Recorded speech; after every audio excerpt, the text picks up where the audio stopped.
লোভে পড়ে নিঃস্ব হয়ে গেছেন পটুয়াখালীর রাঙাবালী এলাকার অটো রিকশা চালক আব্দুর রহিম।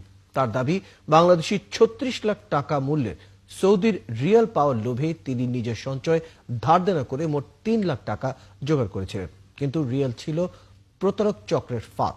এই ফাঁদে পড়ে সব টাকা হারিয়ে নিঃস্ব হয়েছেন তিনি। এখন তিনি দিশেহারা কিভাবে সুদের টাকা পরিশোধ করবেন তা ভেবে। তাই তিনি প্রতারক চক্রটিকে আইনের আওতায় আনার মাধ্যমে তার টাকা ফেরত এবং শাস্তির দাবি করছেন। কামরুল হাসানের প্রতিবেদন। অটোরিকশা চালিয়ে কোনো মতে চলত রহিমের সংসার। চরমন্তাজ ইউনিয়নের বাইলাবনিয়া আশ্রয়ন প্রকল্প এলাকায় স্ত্রী সন্তানদের নিয়ে থাকতেন তিনি, কিন্তু ভাগ্য বদলের আশায় তিনি পা দেন এক প্রতারণার ফাঁদে। এক আত্মীয় আলামিনের মাধ্যমে আলিপুর মহিপুর মৎস্যবন্দরে পরিচয় হয় সেলিম হাওলাদারের সঙ্গে।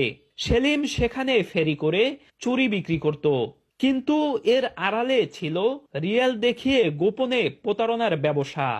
আমি এই চক্রে পড়িয়া আমার টেয়া বুঝে সব শেষ হয়ে গেছে, আমার বউ ফুলে সব নিশ্চয় গেছে। লোভে পড়িয়া আমি চক্রে ধরার বিচার চাই, আমি সবার কাছে এই দেশের বিচার চাই, আমি সব শেষ হইয়া গেছি।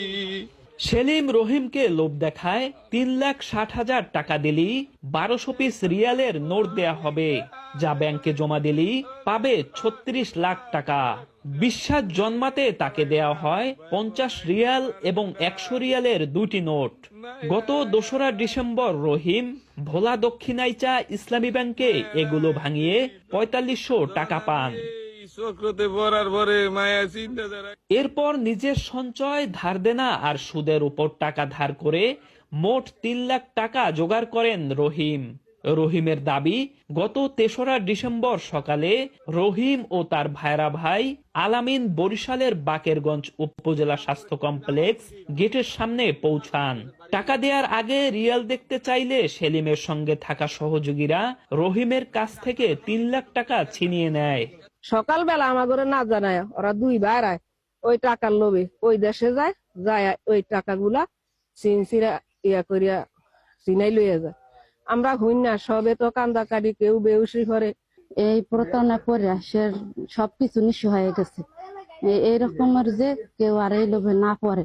এলাকার লোকজন জানান, এই চক্রের এলাকার আরো বহু সহজ সরল মানুষের সঙ্গে একই রকম প্রতারণার তথ্য আছে। হে যে এইভাবে ডলারের খপ্পরে পড়বে এত আমি জানি না। আমি কইছি যে আমার টাকা যদি আজকে নেন, আমার টাকা কিন্তু কালকে দিতে হইবে।